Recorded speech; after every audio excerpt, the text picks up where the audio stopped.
예레미야 3장 6절과 13절 우리 짧으니까 같이 읽도록 하겠습니다. 3장 6절 13절 시작. 또한 옛문은 사세아의 아들 여호야다와 고소드야의 아들 무술람이 보수하여 그들이 그것의 들포를 엎어놓고 그것의 문짝과 자물쇠와 빗장을 달았으며 13절입니다. 시작. 골짜기 문은 하문과 사무와 그 주민들이 보수하되 그들이 그물을 건축하며 그것의 문짝과 자물쇠와 빗장을 달고 또 그런 문까지 성벽 1000규빗을 보수하니라. 기도하겠습니다. 하나님, 이 시간도 주님께서 이 시간들을 복 주시고 또 이 시간이 참된 영과 진리의 경배의 시간이 되도록 도와주시옵소서. 그리고 모든 영광을 받아주시고 우리의 마음도 하나님의 말씀으로 속히 적셔질 수 있도록 인도해 주시기를 원합니다. 예수님의 귀하신 귀한 조남을 받들어 기도합니다. 아멘. 자, 지난번에 제가 나누어준 이 표를 참조하시기 바랍니다. 북쪽에서 시계의 반대 방향으로 이제 시작해서 물고기 문, 그 다음에 옛문, 이제 물고기, 양문에서 물고기 문, 오늘은 옛문으로 우리가 들어가서 보도록 하겠습니다. 자, 오늘 양문은 뭘 이야기한다고 그랬죠? 예수 그리스도의 십자가의 희생과 죽음을 상징한다라고 말씀드렸습니다. 어문은 뭐라고 그랬습니까? 물고기 문은 바로 불영하는 삶에 대해서 사람 낳는 어무, 불영하는 삶에 대해서 이야기한다고 말씀드렸습니다. 이제 우리가 더 나아가서 이제 더 나아가야 할 문이 어떤 문이냐? 바로 옛문이라는 것입니다. 옛문. 자, 저와 여러분이 하나님과 동행하기를 원할 때 우리는 그분의 길을 지켜야 합니다. 그것은 세상이 보기에 구원받지 못한 또한 시대에 뒤떨어진 또 구식인 사람들에게는 구식으로 이 사람들에게는 보이기 마련입니다. 이것이 우리 그리스도인의 삶에 대해 옛문이 말하는 것입니다. 이 문은 하나님의 말씀의 옛 길과 옛 진리를 이야기하는 것입니다. 진리라는 것은 항상 오래되었고요. 또 계속해서 견뎌왔으며 지속됩니다. 하나님의 이 길은 하나님의 진리는 변하지 않습니다. 어제나 오늘이나 내일이나 동일합니다. 시편 119편 89절에 보면 주의 말씀은 영원히 하늘에 정착되었사오며 라고 말하고 있습니다. 하나님의 말씀이 뭐라고요? 원본은 우리가 갖고 있는 성경은요. 성경은 뭐라고요? 원본은 하늘에 있다.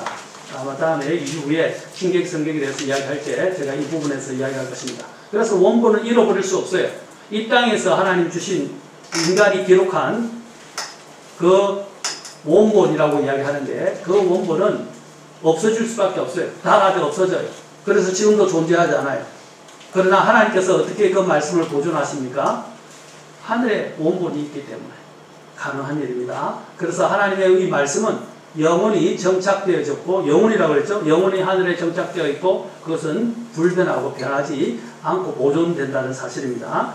그리고 시편 119편 또 160절에 보면 주의 의로우신 판단들은 모두 영원히 지속된다라고 말하고 있어요. 영원히 주의 판단, 이것은 하나님의 말씀을 이야기하는데 이것도 영원히 지속된다. 또 이사야서 40장 8절 이 말씀은 풀은 마르고 꽃은 시드나 우리 하나님의 말씀은 영원토록 서리라 라고 말하고 있습니다. 베드로서에서도 베드로서 1장 25절에서도 오직 주의 말씀은 영원토록 지속된다 라고 말하고 있어요. 하나님의 말씀, 하나님과 하나님의 말씀과 하나님의 성품과 또 하나님의 이 모든 것들에 하나님께 속한 것들은 결코 변하지 않고 불변하는 것들입니다. 여러분, 불변하는 것들을 붙잡아야 되죠. 여러분이 길을 갈 때 움직이는 물체에다 기준을 두면 여러분 방향이 어떻게 되죠? 자, 쟁기를 소를 가지고 쟁기를 간다고 생각해 봅시다. 그리고 쟁기를 가는데 내가 기준점을 놓는데 움직이는 물체에 기준점을 두면 어떻게 되겠죠? 네, 이 제대로 쟁기질이 안 되고 막 이리저리 그죠? 흩어지게 되죠. 그런데 딱 고정된 것에 그 목표를 두고 쟁기질을 하게 되면 어떻게 해요? 곧바로 쫙 가게 된다는 것입니다. 바로 우리가 이 세상에 움직이는 것들, 변화무쌍한 것들에 우리의 기준을 두면 안 된다는 거죠. 우리의 목적이나 목표를 두면 안 된다는 것입니다. 우리의 목표는 어디입니까? 주 예수 그리스도입니다. 그리고 우리가 취해야 될 그 길은 무엇입니까? 바로 진리의 길이라는 것입니다. 세상은 항상 새로운 방법이나 새로운 것을 찾고 있습니다.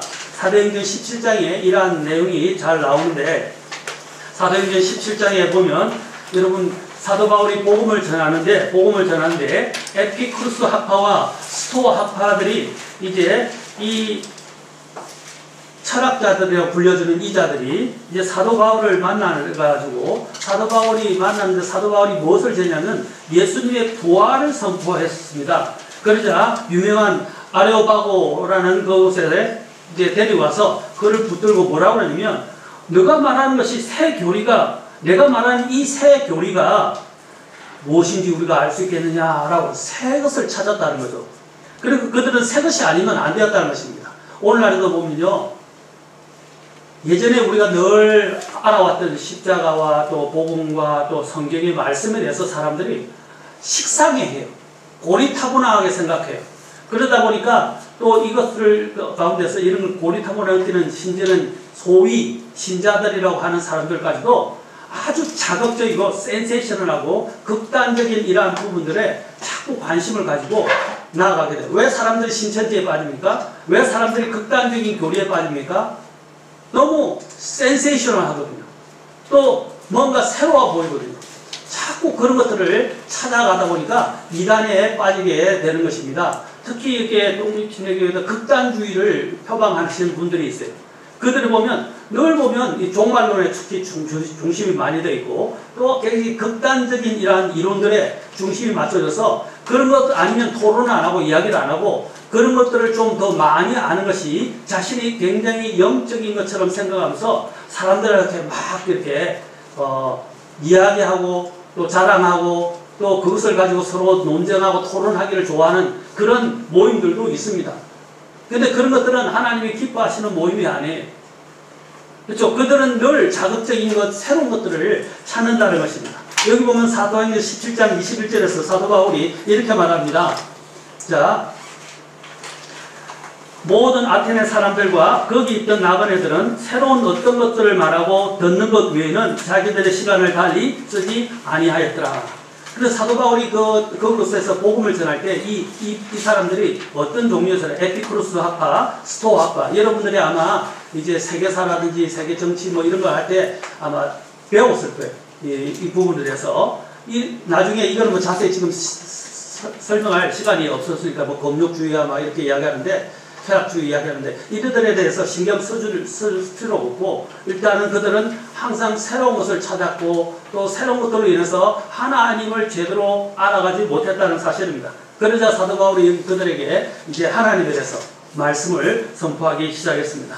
세상은 항상 이와 같이 새로운 길이나 새로운 것을 찾고 있다는 것입니다. 그러나 우리가 알아야 될 것은 이 세상에 있는 것들은 전혀 새로운 것이 아닙니다. 전도서에서는 뭐라고 말했습니까? 해안에는 새 것이 없다라고 그랬어요.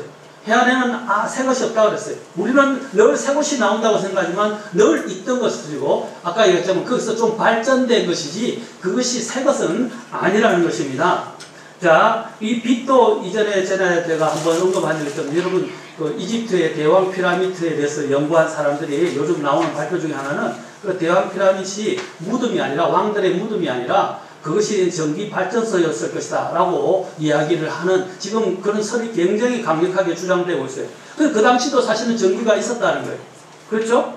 그 전기를 이용했다는 것들을 이야기합니다. 특히 피라미드 구조라는 것은 특히 전기를 생산하기에 아주 적합한 아주 특별한 능력이 있다고. 특히 삼각 피라미드 같은 이런 구조가 신비한 능력을 가져오는 어떤 그런 힘이 있다고 알려주고 있습니다. 그래서 그것을 이용하는 이제 광명회 같은 일루미나티 같은 단체들도 있는데 우리는 이 땅에서 자꾸 새로운 것을 찾아가면 이제 하나님이 우리에게 전해주시려고 하는 것에 흥미를 잃게 된다는 것입니다. 고린도전서 7장 31절에서는 이렇게 말합니다. 이 세상을 이용하는 자들은 남용하지 않는 자처럼 되라. 여기서 남용하는 abuse라고 되어 있어요. 이것은 뭡니까? 오용도 이야기하고 과용하는 것, 너무 지나치게 사용하는 것도 이야기하고, 그렇죠? 그리고 또 잘못 사용하는 것, 이것들이 다 포함된 단어입니다. 그렇죠? 오용, 그렇죠? 또 과용, 그렇죠? 이런 것들이 다 포함된 것을 우리가 남용이라고 합니다. 그래서 이 세상을 어떻게 오용하거나 과용하지 말라는 것입니다. 지나치게 사용하지 말라는 것입니다. 그렇죠? 오늘날 핸드폰이 새로 나오는 사람들이 줄을 써가지고 아이폰 13 얼마 났다고 해서 밤을 새우면서 줄을 서고 사람들이 또 이게 돈이 많은 사람들은 어떤 백이나 어떤 유명한 이러한 액세서리들이 나오기 시작하면 백화점에 밤을 새서 줄을 서고, 심지어는 부자들은 자기가 줄을 서기, 추운 날, 더운 날 줄 서기 어려우니까 어떤 일을 해요? 사람을 사가지고요, 돈이 많으니까 사람을 사서 대신 줄을 몇 시간 또는 몇 시간을 서서 기다리면서 그 추운데, 그 더운데, 그래가지고 돈을 주고 그 사람에서, 근데 그걸 더 업으로 삼는 사람들도 있다고 하더라고요. 그 정도로 이 세상에 미쳐가고 있다는 것입니다. 이 세상에 새로운 것들이 나오면 먼저 가지는 사람이 굉장히 뛰어난 사람이고, 또 굉장히 뭐랄까 이렇게 세상을 즐길 줄 아는 사람인 것처럼, 또 세상에서 자기 자신을 뽐내고 과시하고 자랑하려고 하는 이런 문화들이 형성되고 있다는 것입니다. 성경은 뭐라고 말합니까? 이 세상을 이용하는 자들은 남용하지 않는 자처럼 되라. 이 세상에 뭐라고 하냐면 외형은 사라지느니라 라고 말하고 있어요. 이 세상의 외형은 사라진다 할 때 외형, 킹제임스 성경에 보면 고린도전 7장 31절에 킹제임스에 보면 뭐라고 되어 있냐면 패션이라고 되어 있어요. 패션. 유행을 탄다 이 말이죠. 유행을 따라서 움직인다. 그 유행에 우리가 발맞추고 부응하지 말라는 거죠. 우리가 이 세상의 것들을 이용하는 것처럼 하지만 어떻게? 과용하거나 오용하지 말라고 성경은 말하고 있다는 것입니다. 왜? 그것들은 사라질 것이기 때문에. 근데 아까도 얘기했죠. 움직이는 것들에, 전기를 가는 사람이 움직이는 것들에 목표를 두면 안 되는 것처럼 우리도 이 세상에 사라질 것들에 우리의 마음을 두고 살면 안 된다는 것입니다. 그걸 이용하고 선하게 지혜롭게 이용하지만 그것들의 마음을 빼앗기고 그것들에 완전히 내 자신이 매몰되어서는 안 된다는 것입니다. 아까 우리 한 분이 외우셨는데 요한일서 2장 15절부터 14절, 18절까지 15절부터 18절까지 한번 우리 같이 한번 또 보도록 하겠습니다. 이곳에서는 뭐라고 말하고 있습니까? 요한일서 2장 15절부터 18절. 자, 요한일서 2장 15절부터 18절. 자, 이렇게 말하고 있습니다. 자, 같이 한번 읽어볼까요? 시작. 세상이나 세상에 있는 것들을 사랑하지 말라. 어떤 사람이 세상을 사랑하면 아버지의 사랑이 그 속에 있지 아니하니 세상에 있는 모든 것, 즉 육신의 정욕과 안목의 정욕과 인생의 사랑은 아버지에게서 나지 아니하고 세상에서 나느니라. 세상도 그것의 정욕도 사라지되 오직 하나님의 뜻을 행하는 자는 영원토록 거하느니라. 어린 자녀들아, 18절에 어린 자녀들아 지금은 마지막 때니라. 적그리스도가 오리라 함을 너희가 들은 것 같이 지금도 많은 적그리스도가 있나니 이로써 시급이 마지막 때인 줄 우리가 아느니라. 여러분 2장 18절이 2장 앞에 있는 15절부터 17절과 연관은 없는 게 아니에요. 나중에 이 세상의 통치자로, 이 세상의 왕으로 올 자가 누구입니까? 네, 결론은 예수님이 왕으로 이 세상을 통치하러 오고 그분의 왕국을 세우실 거지만 예수님이 오시기 전에 이 세상을 통합하고 이 세상의 통치자가 왕으로서 자기를 내세울 자가 오는데 바로 그것이 적그리스도예요. 그 적그리스도가 뭘 이용합니까? 세상을 이용한다 이 말입니다. 세상을 이용한다는 것입니다.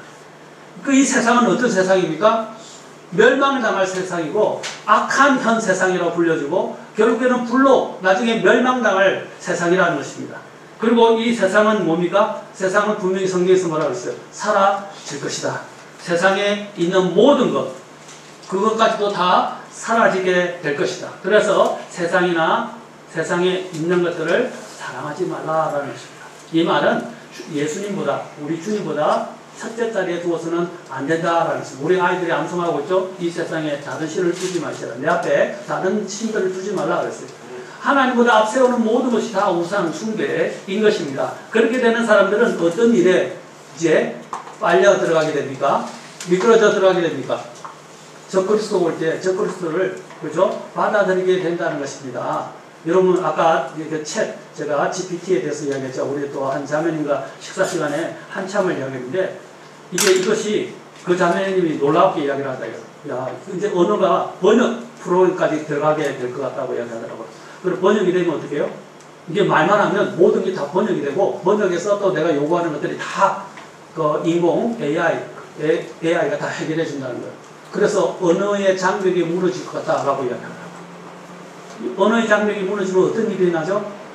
창세기 11장에 10장과 11장에 나오는 것처럼 제2의 바벨탑 사건이 일어나게 되는 겁니다. 세계가 하나로 통합되는 거예요. 하나님이 세계가 하나가 되어서 그들이 높아져서 하나님을 대적하는 자리에 있게 하지 않기 위해서 하나님이 어떻게 하셨어요? 그들을 흩어버리셨잖아요. 그렇죠? 예수님이 오기 전까지 하나가 되는 것은 위험한 것입니다. 이 세상은 이제 하나가 되고 그래서 어떻게 해요? 언어를 통합시키고 정치를 통합시키고 경제를 통합시키고 종교를 통합시키려고 하는 것입니다. 그래서 이제 장벽이 없어져요. 어느 곳에 가든지 요즘은 다 번역기를 끌고 다니면서 여행하는 사람들이 번역기로 다 이야기하니까 웬만큼은 다 대화는 해결된다 하더라고요. 그것도 다 인터넷이 다 터졌어요. 놀라운 세상에 살고 있습니다. 이것이 어디를 향해 가고 있습니까? 적그리스도가 오는 세상을 지금 예비하고 있는 것입니다. 그래서 여기서 아까 얘기했던 세상과 관련해서 어린 자녀들아라고 하면서 지금은 마지막 때다 적그리스도가 오리다 라고 이야기를 한 거예요. 여기 특히 어린 자녀들이라고 이야기를 했죠. 왜 어린 자녀들이에요? 어린 자녀들은 자꾸 이렇게 동요되잖아요. 휩쓸리잖아요. 우리가 아침에 뵀잖아요. 아기들은 어떻게 한다고 그랬어요? 그냥 그죠? 휩쓸린다는 거죠. 그렇죠? 아이들도 마찬가지입니다. 최신 유행, 최신 가구, 최신 전자제품, 최신 주택, 최신 모델 자동차, 최신 스타일의 옷이나 머리 모양, 또 킹제임스 성경 대신에 또 새로운 뉴 에이지 바이블 버전이라고 불려지는데 바로 새시대 역본이라고 불려지는 이런 성경들이 쏟아져 나오고 있다는 것입니다. 그런데 한결같이 다 킹제임스 성경을 대체하려고 공격을 한다는 거예요. 자기들끼리는 서로 대항을 안 해요. 오직 킹제임스 성경을 공격하고 있다는 것입니다. 이렇게 이러한 세상이 나아가는 이유가 무엇입니까? 우리로 하여금 하나님의 길 가운데서 걸어가지 않도록 진리를 떠나도록 계속 종용하고 유혹한다는 것입니다. 사람들은 새로운 것을 찾기 위해서 미친 듯이 노력하고 있습니다. 그러나 참된 진리를 말하자면 해 아래 새 것이 없다는 것입니다. 우리는 전도서 설교자가 이야기한 것들을 통해서 배워야 합니다. 세상에 있는 것과 해 아래 사는 것에 대해서 말하는 것들을 우리는 들어야 합니다. 우리는 모든 것이 급격하고 빠르게 변화되는 시대에 살고 있습니다. 기준이 또한 바뀌고 있습니다. 도덕과 윤리가 변하고 있습니다. 진리를 비진리로 대체하고 있습니다. 선을 악으로 대체하고 있습니다. 이제 더 이상 진리를 새로운 곳에서는 거의 찾아볼 수가 없습니다. 지금은 진리의 옛 방식이 멸시를 당하고 버려지는 시대에 살고 있다는 것을 우리는 알아야 됩니다. 왜 진리가 이렇게 핍박을 받습니까? 왜 진리를 찾는 자들이, 진리를 또한 부지런히 찾고 진리를 고수하는 자들이 핍박을 받는 사람입니까? 그런 사람들이 오늘날 뭐라고 불려줍니까? 근본주의자들이라고 불려줍니다. 그렇죠. 우리 특히 대표적으로 근본주의자들이 혐오의 대상이 되고 있습니다. 지금 세상을 보면요, 오늘 여러분 지금 일어나는 사건의 사태를 보십시오. 소수자들이라고 불려지는 자들이 오히려 지금 다수를 핍박하고 있고 횡포를 부리고 있는 것을 보게 됩니다. 왜 세상이 이렇게 되어가고 있습니까? 우리가 소수를 존중은 해줘야 되지만 그것이 역으로 돼서 오히려 다수가 제약을 받고 핍박을 받고 소수 때문에 많은 것을 희생해야 되는 시대에 이르고 있다는 것입니다. 똑같습니다. 비진리들이 판을 치면서 진리를 고수하는 자들이 이상한 사람이 되고 또 그것들이 근본주의자라는 이름으로 내몰리면서 핍박을 받고 있는 세상이 지금의 세상입니다. 사랑하는 성도 여러분, 우리는 하나님이 우리에게 말씀하신 것이 무엇인지를 들어야 합니다. 자, 시편 59편 19절에 보면 이렇게 말씀하십니다. 하나님께서 들으시고 그들을 괴롭게 하시리니 그분은, 자, 하나님을 어떻게 표현하냐면 그분은 곧 옛적부터 계시는 분이시로다. 셀라. 그들은 변하지 아니하므로 하나님을 두려워하지 아니하는도다. 그들은 변하지 아니하므로 하나님을 두려워하지 아니하는도다. 하나님을 뭐라고 표현하고 있죠? 어떤 분으로? 옛적부터 계시는 분. 다니엘서 7장에도 보면 세 번이나 다니엘서 7장에서 다니엘이 세 번이나 하나님을 이렇게 표현하고 있습니다. 7장 9절에도 내가 몸에 옛적부터 계신 이가 앉아 계시는데 그분의 옷은 눈같이 희고 점점 옛적부터 계신 이. 그 다음에 또한 다니엘서 7장 10 그 뒤에 13절에서도 옛적부터 계시니 또 7장 22절에서도 옛적부터 계시니. 왜 다니엘서 7장에서 이렇게 세 번씩이나 이것을 강조했을까요? 예, 하나님은 불변하신다. 세상은 변하지만 하나님과 그분의 진리의 말씀은 낡아지지도 사라지지도 않습니다. 다시 말해서 영원 불멸하다는 거예요. 그러므로 우리는 하나님의 진리를 우리의 첫째 자리에서 치우거나 뒤로 하면 안 된다는 것입니다. 세상이 더욱 어두워지고 악해질수록 우리는 더욱더 진리를 붙들어야 합니다. 아멘. 하나님과 그분의 말씀의 진리를 우리는 고수하고 붙들어야 합니다. 그래서 잠언, 우리가 유명한 이제 말씀들을 몇 구절 볼 텐데, 잠언 22장 28절과 23장 10절은 같이 한번 찾아보겠습니다. 아주 중요한 말입니다. 잠언 22장 18절과 23장 10절.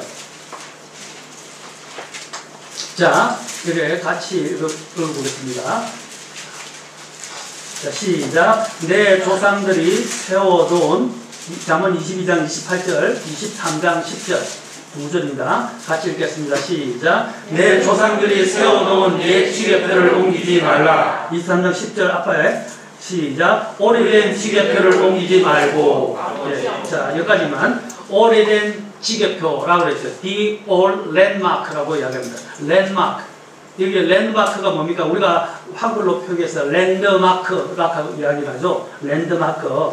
이게 노아 웹스터 1828년판 노아 웹스터에 보면 이렇게 정의해놨습니다.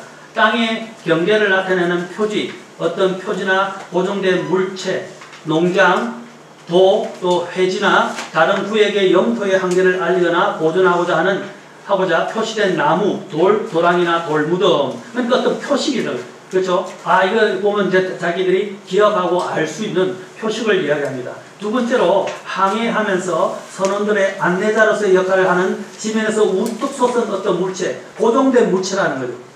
저도 옛날 배를 운전한 적이 있어요. 배가 한 제법 그것도 톤이 넘는 건데, 제가 아는 친척분이 이제 저 남해안에서 섬에서 이 배를 통해서 물건들을 배와 도시로 이렇게 옮기는 일을 했는데, 저도 이제 어릴 때 그 배, 이 항해하는 이것을 가지고 운전대를 잡기도 했었습니다. 그래서 갔다 왔다 2박 3일 또는 1박 2일 동안 갔다 왔다 하면서인데, 항상 가르칠 때 그분은 가는 백길을 다 알아가지고 뭘 보냐면 저한테 맡길 때 저쪽에 있는 섬과 섬 사이에 저 사이의 살길을 보고 그걸로 가라. 항상 목표지가 탁탁탁 정해져 있어요. 고정된 섬이나 어떤 부분들이 딱 정해져 있어요. 그래서 그걸 딱 보고 고정해서 이제 이 운전대를 항상 돌려서 거기에서 맞춰서 간다는 겁니다. 그래야 안전해요. 왜냐면 가다 보면 밑에 보이지 않는 또 암초들이나 그렇죠? 이런 것들이 있을 수 있기 때문에 다른 길로 가면 위험해진다는 것입니다.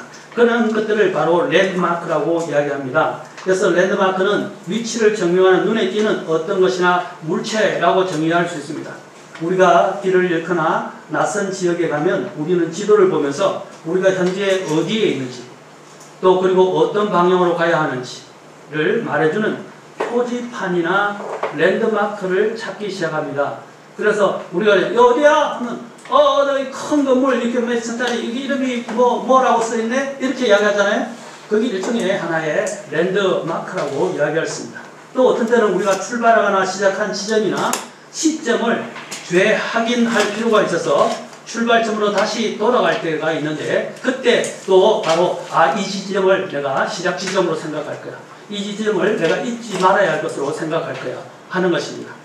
중요한 사건의 실마리를 찾기 위해서 우리의 기억을 되돌려 그 당시의 시점으로 돌아가 회상해야 할 때도 있습니다. 그 어떤 시점이 있잖아요. 날짜 같은 것도 있고, 그렇죠.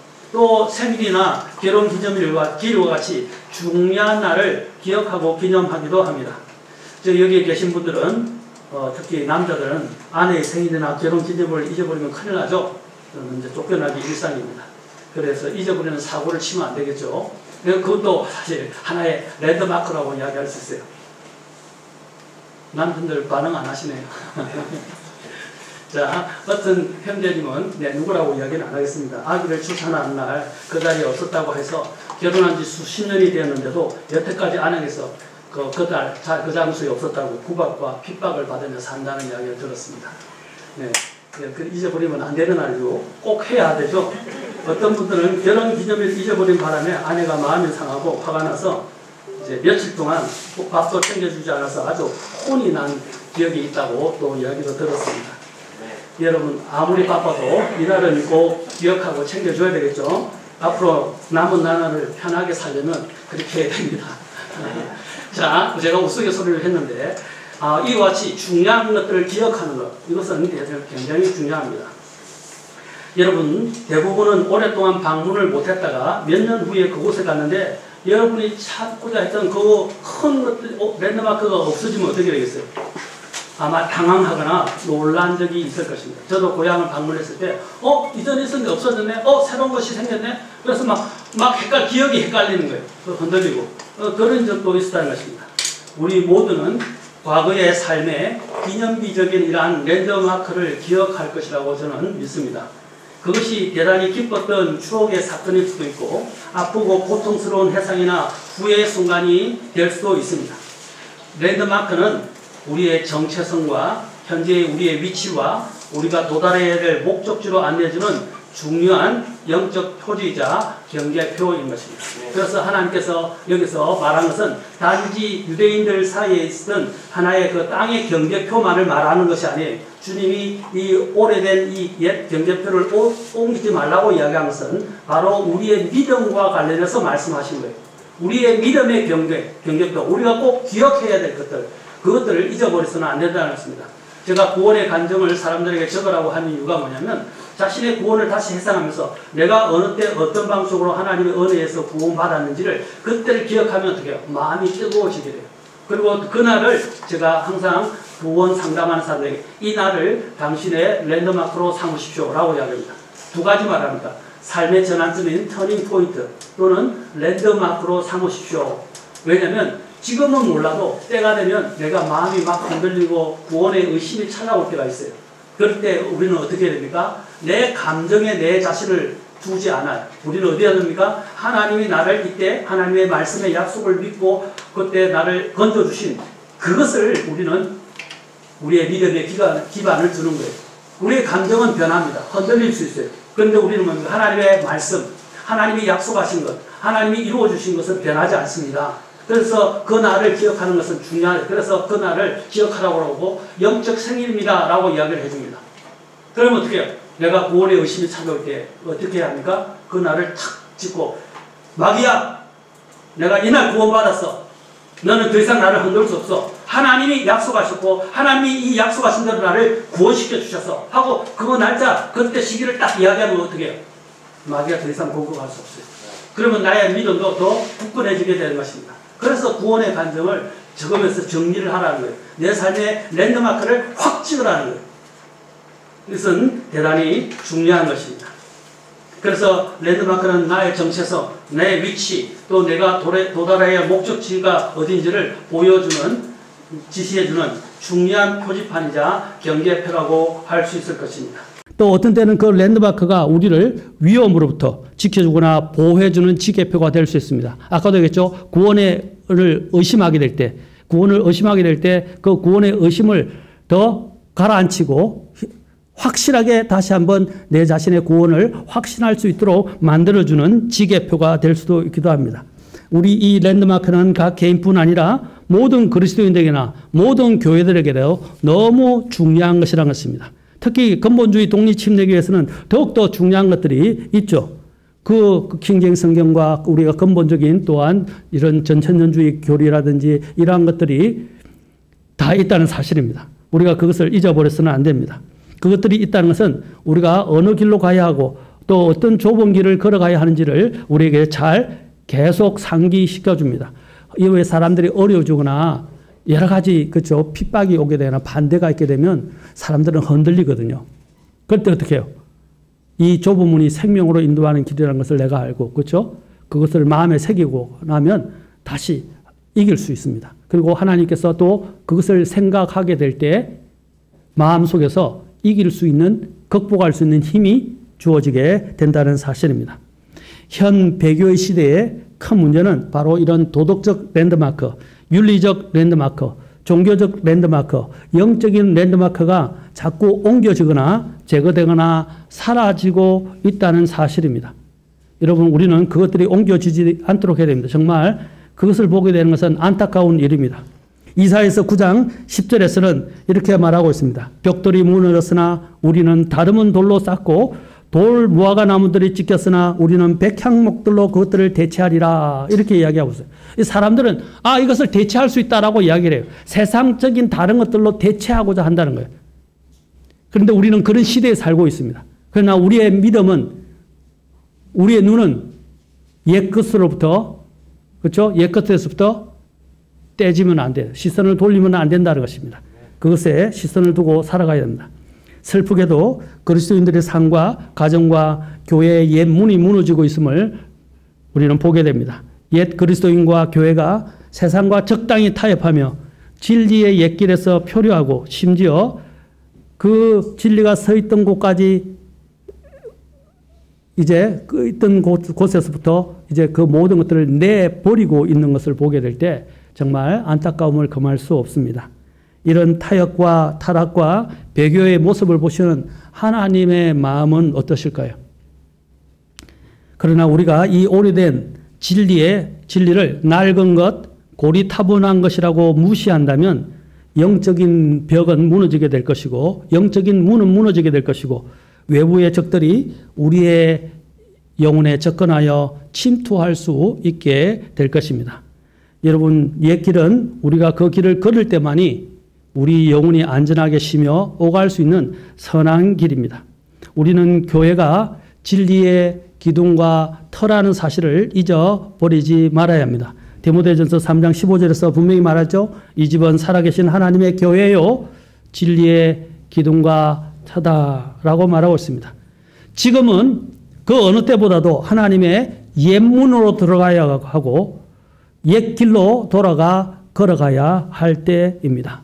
여러분, 그래서 이 옛 진리, 그렇죠? 옛 문이라고 불려지는 이 옛 진리를 우리는 고수해야 합니다. 아멘. 그것이 그래서 아까 우리가 했죠. 어떤 문이었다고요? 이제 어문이 있는데 이러한 옛 것에 대해서 자꾸 의심하게 하고 그것에 대한 믿음이 흔들리게 만드는 것들이 오게 되는데 우리가 다시 한번 내가 믿었던 그 옛 길을 어떻게 해요?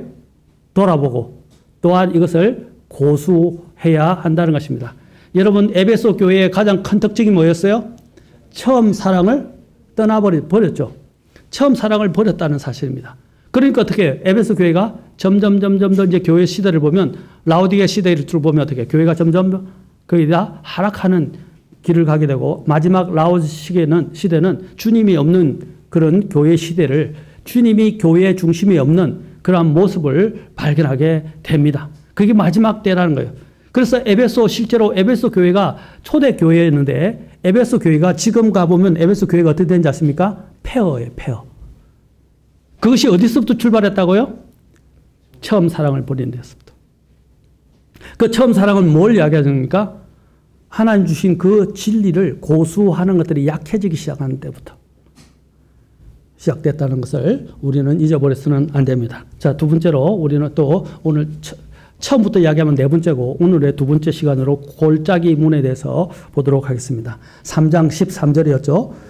우리가 이러한 옛 문을 보수하고 옛 길을 고수하며 걸어가며 진리를 지키려 하게 되면 어떤 일이 일어나게 됩니까? 이 세상은요, 아까 이 세상의 신인, 이 세상의 또한 통치자인 마귀가 우리를 가만히 내버려 두지 않으려 하고 그래서 분명 어려움이나 문제나 비난이나 반대나 모욕이나 심지어는 이런 핍박에 직면하게 된다는 것입니다.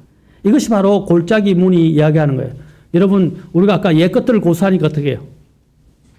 이제 거기에 대한 반대하는 자들이 들어서서 우리를 미워하고 우리를 핍박하게 된다는 것입니다.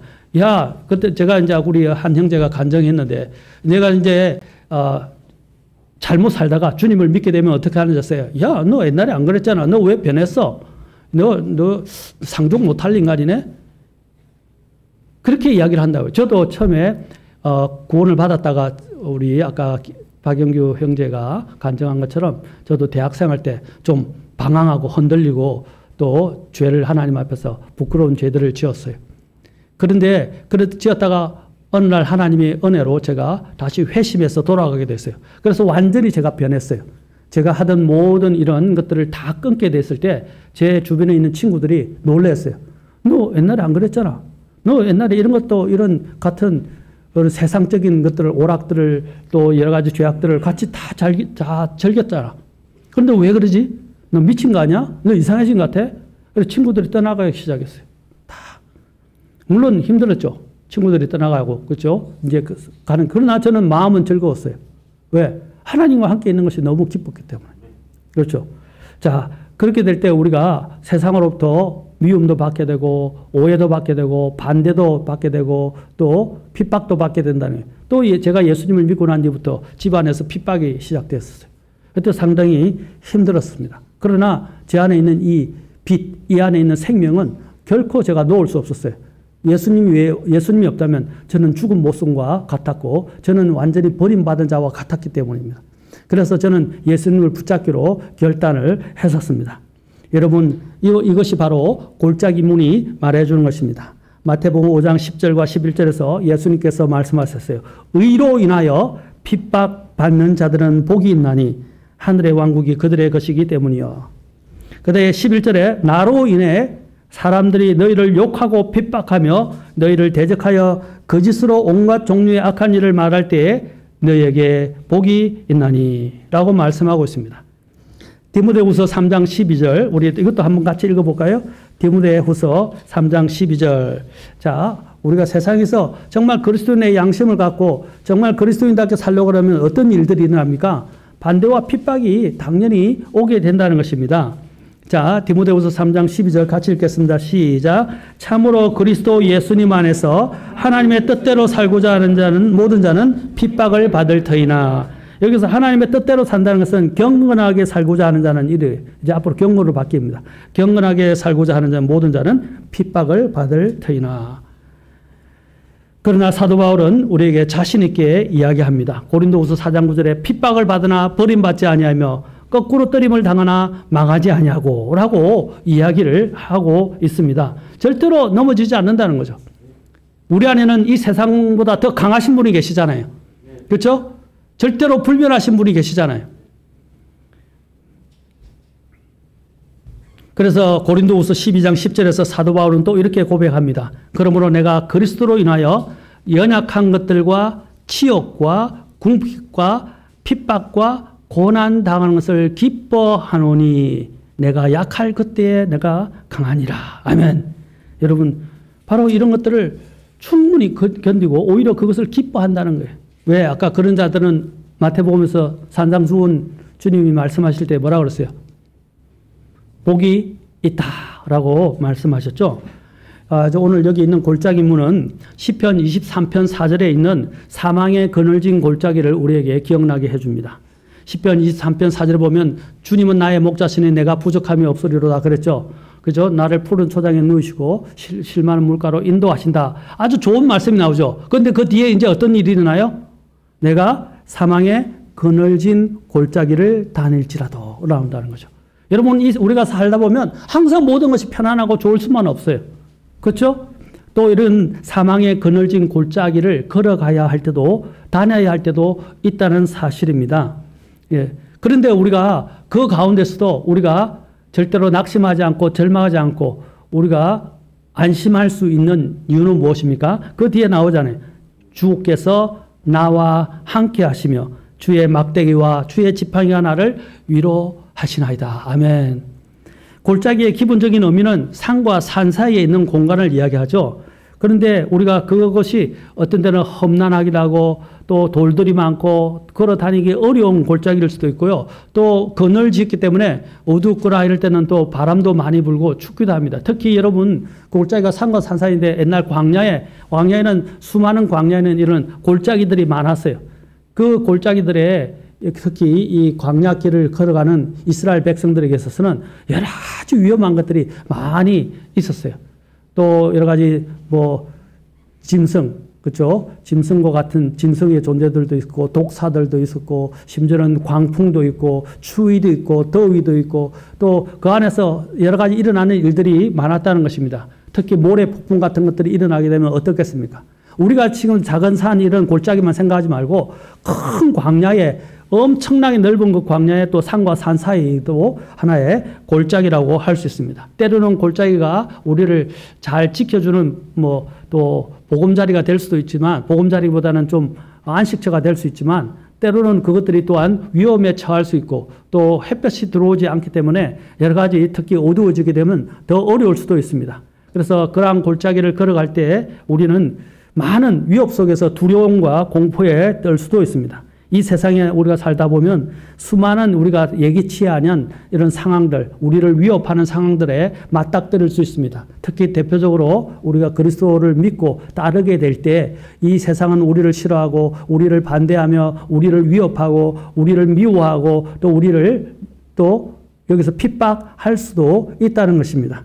그럴 때 우리는 어떻게 해야 됩니까? 항상 우리는 이 골짜기에서 기억해야 할 사실은 하나님이 나와 함께 하신다는 것입니다. 골짜기가 주는 유익이 무엇입니까? 골짜기가 주는 유익은 가장 대표적인 것은 제가 광야에 대해서 전에 설교를 쭉 시리즈로 했는데 광야가 주는 가장 대표적인 것은 광야를 통해서 더욱더 주님을 신뢰하게 됩니다.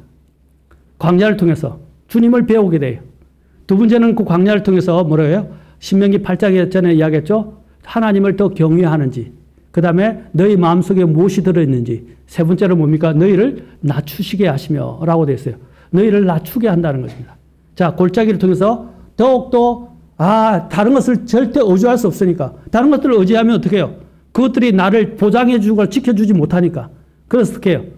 항상 나의 안전이 되어주시는 주님, 나의 보호가 되어주시는 주님을 붙들고 더 기도하고 매달리게 된다는 거예요.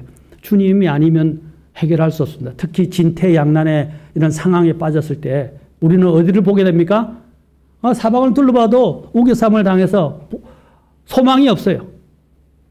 그럴 때 어디에 소망을 두라고요? 위를 보고 위에 소망을 두게 된다는 사실입니다. 그리고 골짜기를 통해서 우리는 뭘 배우게 됩니까? 겸손을 배우게 됩니다. 겸손, 낮춘다는 거죠. 우리가 낮아지게 되고 겸손을 배워요. 나는 아무것도 아니구나. 이 세상에는 정말 나는 연약하고 특히 대자연 앞에서 이러한 거대한 또한 나를 압박하는 세력 앞에서 나는 정말 아무것도 아니구나 하는 것을 느끼고 더 하나님 앞에 엎드리게 된다는 사실입니다. 우리는 본질적으로 자기 중심적인 경향이 있습니다. 사망의 그늘진 골짜기를 걷는 것은 우리의 이 사실 자아를 다루거나 우리 자아를 죽음에 처하게 하는 그러한 연습, 훈련을 하는 것이라고 생각하시면 됩니다. 그리고 또 우리가 시선이 막 흩어지잖아요. 그럴 때 어떻게 해요? 우리의 시선을 다시 하나님께로 집중해서 모으게 하는 그런 역할을 하는 것이 바로 여기 있는 이 골짜기라고 이야기할 수 있습니다. 자, 그래서 그럴 때 우리는 어떻게 돼요? 시편 37편 9절에 보면 오 주여 내가 고난 중에 있사오니 내게 긍휼을 베푸소서. 내 눈이 고통으로 소멸되어 싸우며 참으로 내 혼과 내 배도 그러하나이다. 라고 고난 중에 있을 때 그때 우리는 누구를 바라보며 기도하게 됩니까? 하나님을 바라보며 기도를 하게 됩니다. 시편 46편 1절 이제 하고 마치도록 하겠습니다. 하고 제가 한 노래만 소개하고 마치도록 하겠습니다. 자, 시편 46편 1절 뒤에 부분 하나님은 이 부분 보겠습니다. 자, 하나님은 우리의 피난처시요. 시작. 하나님은 우리의 피난처시요 힘이시니 참으로 고난 중에 즉시 만날 도움이시라. 자, 우리는 여기서 우리 자신에 대해서 우리 자신을 바짝 낮추고 하나님에 대해서 높은 견해를 갖게 되고 또 하나님을 의지하게 되고 하나님께 도움을 구하게 됩니다. 우리가 부르고 있는 우리 헤리티지 여기 찬송이 있죠? 332장 한번 보십시오. 거기 보면 이 찬송이 있죠. 자, 여기 보면 하나님은 뜻과 목적 없이 우리들을 단련하시지 않네. 감사하라 시련 속에서도 찬양을 주시는 주께. 그래서 뭡니까? 하나님은 이 찬양 가사가 바로 이 부분들을 이야기하면 또 2절에 바로 그날 앞이 캄캄할 때 십자가에 주님 바라보았네. 주님 앞에 무릎 꿇었을 때 눈물 가고 평안이 왔네. 이제 나는 3절 진정 알게 됐네. 주의 사랑 나를 단련하시네. 내 아버지 나를 살피시며 열매 주시니 든든하네. 자, 결국 어떻게 해요? 하나님 앞에 엎드리고 하나님께 도움을 구하고 기도하고 또 하나님을 더욱더 신뢰하게 된다는 것입니다. 그러면서 뭘 깨닫습니까? 이러한 가운데서도 주께서 나와 함께 하시는구나 하는 것을 깨닫게 될 때 얼마나 마음이 좋은지 모릅니다. 사랑하는 성도 여러분, 그래서 골짜기 문을 걷는 것도 우리에게 유익이래요. 성장하면서 우리는 이 다 모든 사람이 이 골짜기를 경험합니다. 이럴 때 어떻게 하라고요? 이럴 때 어떻게 하라고? 주를 더 신뢰하고 더 나 자신을 낮추고, 그렇죠? 이제 겸손을 배우고 하나님을 더욱더 신뢰하면서 하나님이 나와 함께 하신다는 그 진리의 사실을 버리지 마시기 바랍니다. 이 골짜기를 통과하고 나면 우리는 더욱더 성숙하게 됩니다. 아멘. 그래서 더 성숙한 그리스도의 모습을 받기를 바랍니다. 제일 처음 우리가 어떤 문에서 시작한다고요? 양문. 그 다음에 우리는 어디로 가야 됩니까? 구령하는 문으로, 물고기 문으로. 세 번째는 이제 우리가 어떻게 해야 됩니까? 다시 의심이 찾아오길 수 있는데 옛문을 고수해야 된다. 그렇죠? 그 다음에 네 번째 어떻게 해야 된다고요? 네, 이제 또 가다 보면 옛문을 고수하기 때문에 어려움에 핍박, 반대에 부딪힐 수 있다. 그럴 때 이 골짜기 문에서 하나님을 더욱더 신뢰하고 주님께 도움을 구하고 또 내 자신이 이것을 통해서 더욱더 겸손해져서 하나님 안에서 걸어가는 법, 성숙하는 법을 배울 수 있게 된다는 것입니다. 다음 시간에 우리가 계속해서 또 보도록 하겠습니다. 기도하시겠습니다. 자, 자리에서 일어서시겠습니다. 하나님은 이제 우리가 구원받은 데서 머물지 말고 더욱더 이제 하나님이 우리를 위해서 마련하는 그 믿음의 여정의 길을 걸어가야 합니다.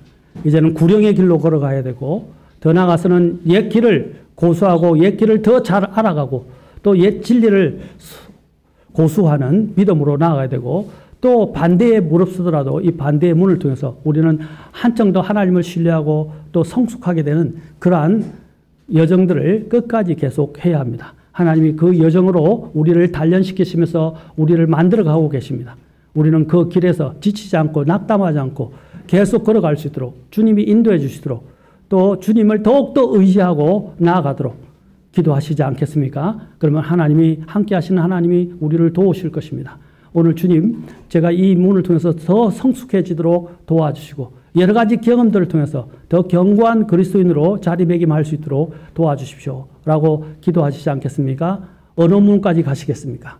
자, 기도하실 때 하나님이 부르실 때 나오셔서 결단하시고 기도하시겠습니다. Let me see glimpses of truth you have for me, for in your word I find the truth that sets me free.